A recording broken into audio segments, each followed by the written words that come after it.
For me, it's really simple. When I first came home after 16 years, 11 months in prison, I thought society was the easy part. On the inside, I had jobs with counselors. I had jobs working in staff dining. So I always consider myself like still connected to the world. I got married when I was in prison. Um, I was always on the phone. Like I thought I'd never really immerse myself all the way in prison to the point that society and freedom was going to be difficult. But what I found out really quick, and for a bunch of different reasons, but one of the necessary tools that I needed that I never had a conversation with a counselor, with anybody prior to me going home, was about coping skills. And if I did, it wasn't in the type of conversation that I really understood or took heed to. So that's the purpose of the conversation today, man. It's coping skills curriculums for returning citizens. Man, it's coping skills for anybody that's walking the earth right now. Like honestly. Um, and that's it. You know what I'm saying? The goal is always we trying to encourage transparency, openness. If you got something you want to share, any experience related to the topic, definitely chime in. Questions, anything, definitely just bring that to the table. But getting right into it, something we never talked about when I was in prison, quite honestly, was understanding emotions. Understanding emotions or understanding your emotions is key. Regardless if we're, myself, a 41-year-old man, yourself who's younger, a child, a woman, it doesn't matter. You know what I'm saying? We should always strive to understand ourselves. The importance of recognizing our emotions and being able to just identify and name them is what can keep us alive in certain moments. Like understanding when I'm getting angry in certain or agitated in the midst of a certain conversation is what's going to drive me or hit that switch and put that alert on and says, you know what, I got to be proactive. But in order for me to be proactive when certain emotions come about, I got to be able to identify them. So we're striving to understand emotions with the purpose of identifying emotions so we can see those triggers when they're starting to come about. Um, the identity or the idea of triggers is something that is not unfamiliar to me, and I don't think it's unfamiliar to you. I don't want to judge you or prejudge or none of that, but I feel like everybody walking the earth has triggers. Um, but I want to speak specifically about the triggers that we face when we leave prison. I want to talk about those triggers. We understand the triggers from inside that environment. We understand certain triggers come from da da da. But I want us to talk about the triggers when I walk out of prison and I've done over 5 years, 10 years, 15 years, and now I'm here. And I'm used to operating in a certain environment that's usually conditioned and controlled to a certain extent, even with the chaos. But now I'm in free roaming society, and everybody doesn't understand how I've been living for X amount of years. Everybody doesn't understand how I've had to communicate. Everybody doesn't understand maybe why my face looks the way that it does because I might not have been smiling for the last 4, 5, 6, 7, 8, 9 years. So I got to be mindful of that and hold myself accountable and really identify my triggers. Some of the triggers we might face when we go home, when we walk out those doors, off top, is finding a job. That's the one that came to mind. Like I came home January 13th, 2020 after 16 years, 11 months in prison. 2 months later, the pandemic kicked off. The probation officer was telling me I need to find a job, and everywhere was closing down. I had an extreme amount of anxiety, so much to the point that it started to have an impact on my physical health. I couldn't sleep. I was starting to have insomnia, other things. Other anxieties could be stress from family dynamics. That's major to me. Um, in full transparency, and that's the way I speak, and all that's just why I move. Yo, my family circle isn't as big as it was when I first came home. You know, my friend circle isn't as big as it was when I first came home. When I first came home, my phone was going crazy. My phone was ringing 40 times a day. Everybody was texting, and everybody that reached out to me, anybody that wanted to interact, hang out, they needed help, I was saying yes. I was there. I was pulling up because I was so happy to be back in society. But then they started to stress me out, man. And I was stressing them out too. But we got to understand that sometimes family, friends can bring anxiety and can definitely be triggering. Um, can you relate to any triggers I want to ask before I tell my story? Because I got a crazy triggering story. True story, day one when I came home after 17 years. But you got any, can you think of any possible triggers? Um, One of my triggers now is I probably say emotional overload, sensory overload. Sensory overload is a major trigger for me right now. Especially dealing with my significant other, dealing with people too, is sensory overload. Dysfunction, chaos. Dysfunction, chaos, and clutter, major trigger. Um, those are two major ones I can say that are not going to cause me to, I want to touch yeah. on sensory overload. I want to touch on that alone, man. Listen, sensory overload to this day. I want to share something. I don't think a lot of people don't know this. I'm on the spectrum. I'm dead serious. That sounds so crazy. I've been to prison. I got all these crazy stories. I'm high functioning, you know, but when it comes to anything dealing with sensory, like loud volume, a lot of people, a lot of energy, a lot of movement, it becomes too much for me. And so much to the point that I've got to be proactive at certain points when I'm moving throughout my day. When I go to the airport, bro, I gotta wear the dumb headphone joints because I have to muffle the sound. I'm not crazy or nothing. It's just that that's something that it starts to, it makes me anxious. And maybe that's because in prison there really wasn't no silence, at least where I was at.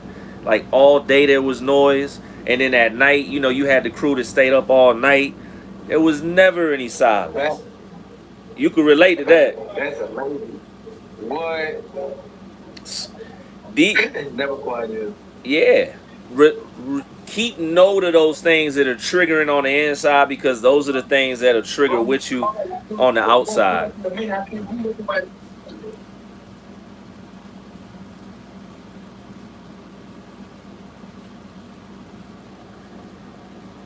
It's a perfect time for this one right here too.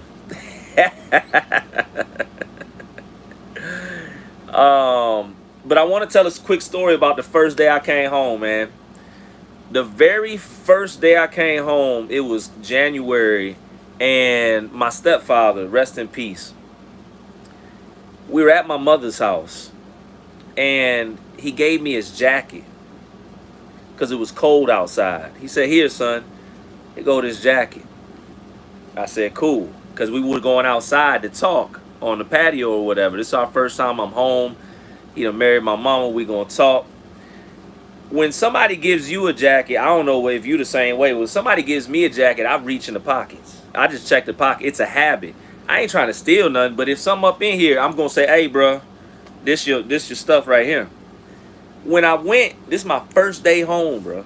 When I went in the inside pocket, there was, how can I say this in a PG-13 way? Protection for protection for intercourse, right?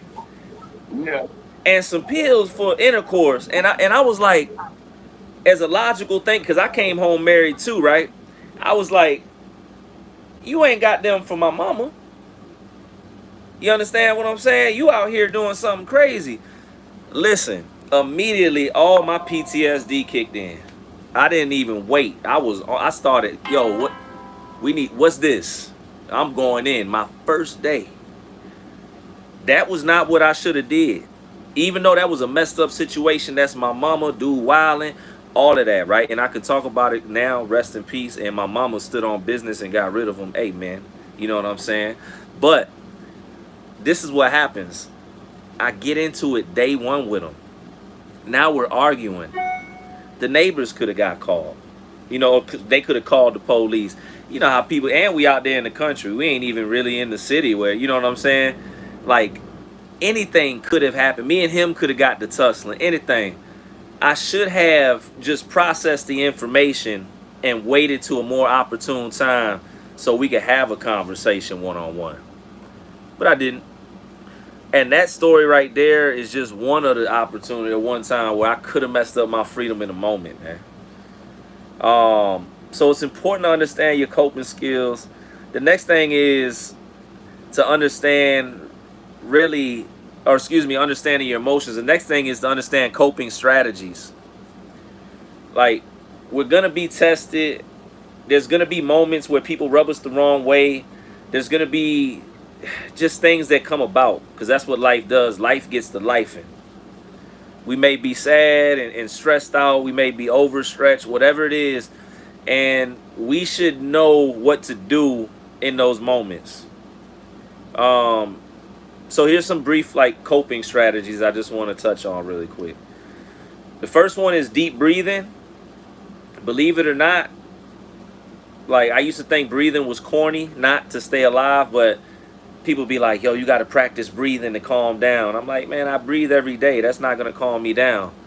But then I started to understand, professional athletes, they have a way of breathing to calm down the central nervous system.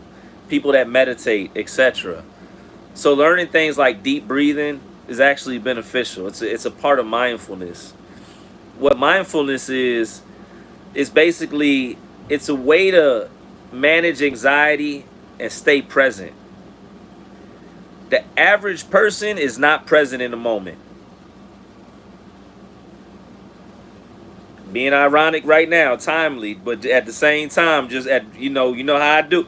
The average person is not able to be present. It has to be almost a practiced art nowadays in 2025, because us as people, we've been trained and programmed and conditioned to do 6 things at once. No matter what, we got the phone. No matter what. Right. I'm trying to walk the dogs. Before I hopped on here, I'm trying to send an email, respond. Then my mind thinking about this, that. But I got... Like you said, being ironic, that's another trigger for me too as well. I might get on the phone with my significant other, and I ain't gonna lie, she done made it happen. I just literally told her this 20 minutes ago. She done made it happen. As soon as we get on the phone, she be like, hey, hold on. It kind of throw me off every time, because I'm focused on right. On the phone talking to my girl, whatever we got to discuss, you know what I'm saying? But she always tell me, hold on, and she get doing something else, get to doing this, and I'm stuck on hold. I'm like, man, dang, I could have probably just waited. You could have not answered. Called me back when you were settled, stuff like that. She kind of yo, boom, very much so this moment. I'm trying to focus, lock in, down, different things. You know what I'm saying? Crazy. But it's life. It's society, man. But I want to tell you something, and that's real though, and you're reflecting on it. But when I first came home, my mother-in-law used to tell me, she's like, you have to learn to slow your mind down. You have to learn to slow your mind down. And I used to ignore my mother-in-law. Not out of disrespect, but I'd be like, all right, Ma, you know what I'm saying? I'm listening to her, but I'm whatever. I can't slow my mind down. I'm free now. There's stuff going on. I'm trying to make something happen. And what happened was my mind overloaded one day. I was literally, because I didn't ever practice mindfulness. I didn't practice just going and taking a walk. I didn't practice just staring at the grass or the sky instead of just always being in the midst of something. And then one day I was sitting on the couch. I was in my living room. This is the time I was living off Boulder Crest. And I'm sitting there and I'm watching a movie with my wife. And while I'm watching, she's laughing. It's a comedy. But inside my mind is just racing. My mind's racing so much that I'm sitting there on the couch trying to figure out if this is it. If I've lost my mind. If this is just, it's over with. I literally, and if you never felt that way, that's good. Maybe this is a perfect time to do some proactive work anyways. But I had allowed myself to get to the point that I really thought my mind was gone. Don't allow yourself to get there. Practice mindfulness. Practice things like meditation, focusing on your breath, observing surroundings, listening to different music. You can practice positive self-talk. And I want to stop there actually. Self-talk. What do you tell yourself every day about you, honestly? Do you even tell yourself anything? I believe it or not, when I ask people this question, they're like, "No, I don't really tell myself anything unless it's about something." Like they're like, "Well, I talk to myself sometimes like if there's something going on in the midst of it." I'm like, "Nah, but like what do you tell you? How do you affirm yourself? Do you tell yourself you're an intelligent individual? Or are you saying inside like, man, I got to tighten up?" Well, something I might tell myself on a daily basis when it coming out of dealing with situations is it could be worse. You know, I'm Muslim, so I try to be content with the situation, whether it's good or bad. I try to give thanks to, I'm saying, higher power to God. And remember just to stay focused. You know what I'm saying? I be having to stay focused. I try to remind myself of my purpose. You know what I'm saying? Of my worth, or what I've been through. You know what I'm saying? Things like that. And yeah, I do that on a daily because I go through a lot on a daily. Some situation now, but yeah. Yeah, like affirmations, I got these affirmations on my bed. It says stay woke, find peace, keep quiet, and focus. Like literally. I was going to ask you about that. Bed, so that's the first thing I see when I get up in the morning. Yeah. And I wrote those. Hey man, the self-talk is powerful and affirmations are powerful as long as when you're speaking you believe them to be true. You know what I'm saying? We and I'm not necessarily saying to you, but we got to be mindful of what we feed ourselves mentally. If 70% of our conversation is fueled by negativity and blah blah blah, that could be a reflection of what we're getting ready to put out there. You know, at the end of the day, be mindful of not just your talk, but what you listen to. Which I know you're Muslim, so I was just talking to my brother. He was giving me the full rundown on that. You know, but what we watch, all of that. You know what I'm saying? And that's it. But also in that, establish good confidence and mood when you do this. You know, if you're speaking affirmations to yourself, or you're writing things, or you're talking to yourself, say things to yourself that's going to give you confidence to move forward, even if you fell the day before.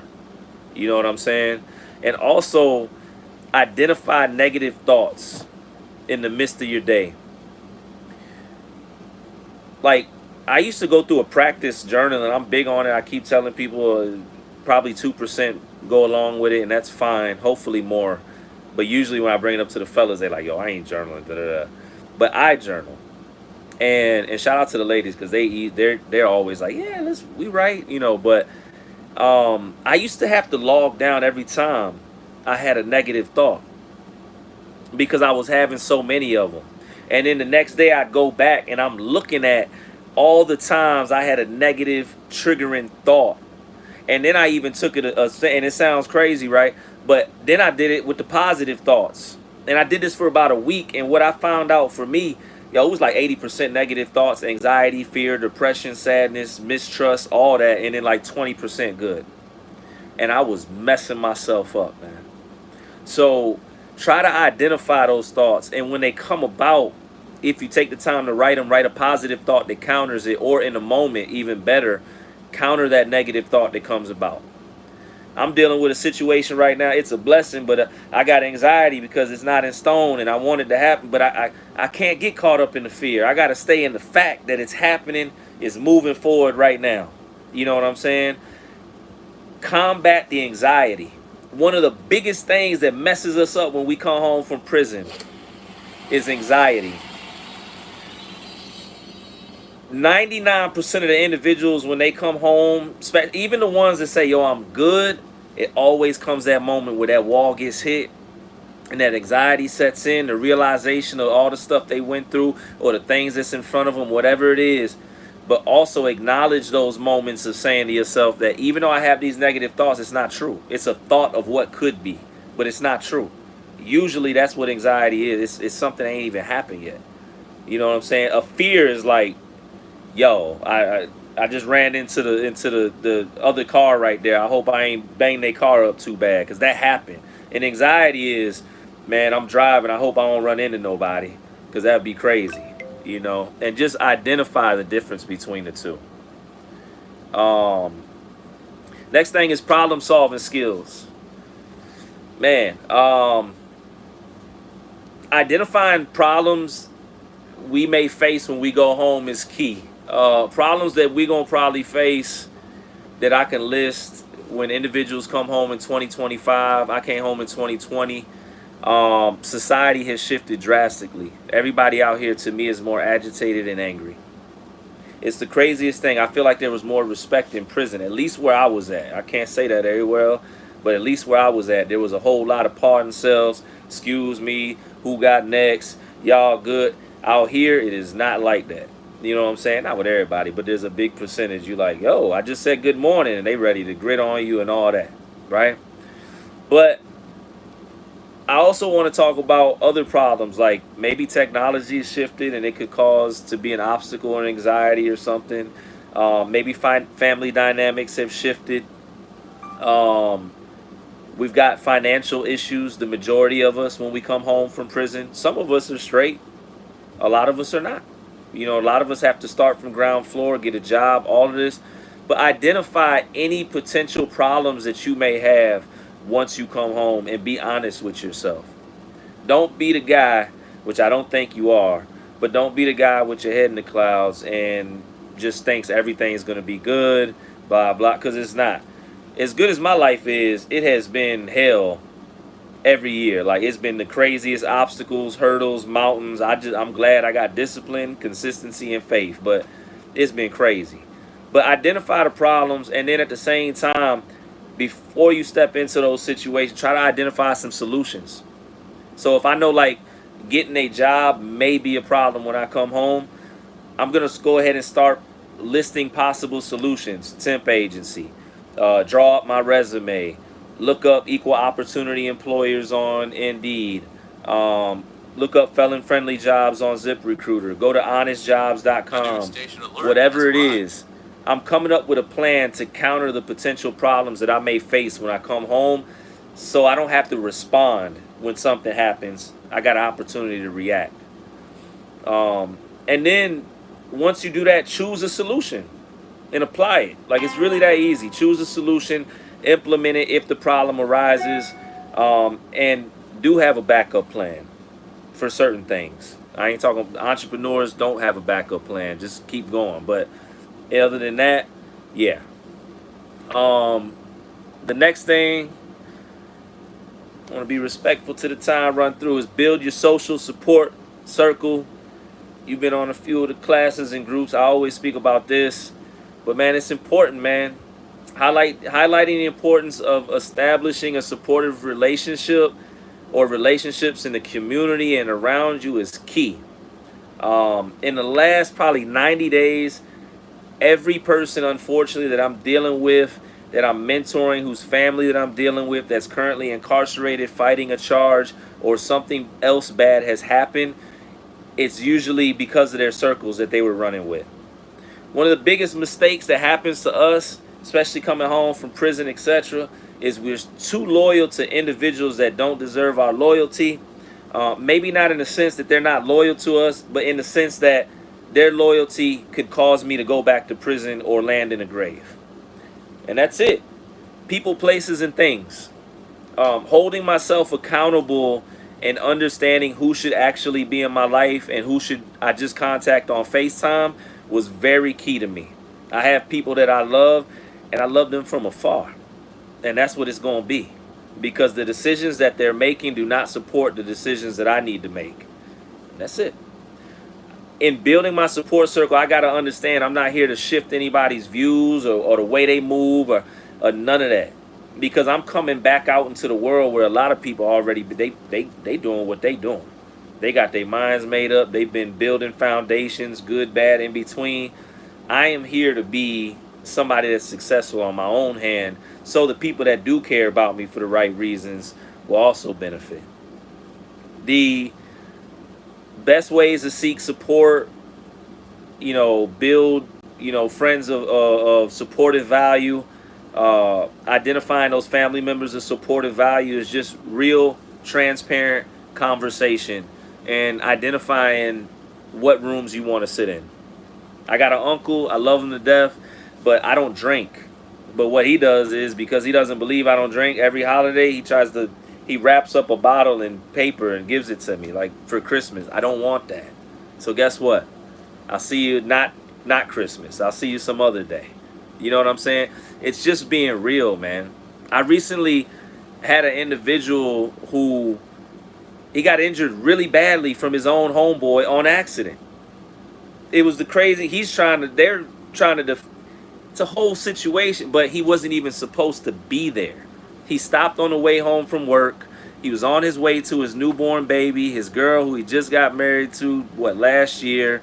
He stopped to pick his homeboy up because his homeboy said he needed a ride. He went to pick his homeboy up.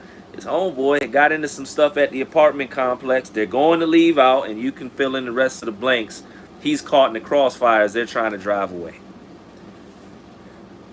Be real with yourself, with your support circle. Just because people say they want to do good, that does not mean they're doing good. And that's just a brutal fact about life. We all have decisions we have to make. Next thing is go into positive, supportive rooms that you never would before. Go into the rooms that you might think was corny, or you never, like, what am I going to learn in there? Or I don't want to go into those rooms. They positive, go in there. I don't care if it's a freaking how to knit yarn on a Sunday at the library.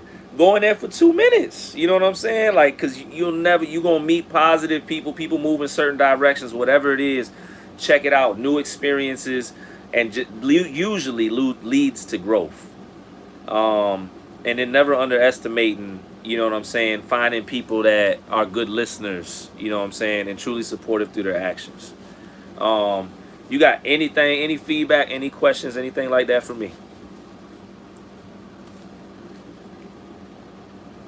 Like always, I really appreciate the clarity, and it always just hits home about all the real life situations and comparison. You know what I'm saying? Us having certain experiences and backgrounds and stuff, it always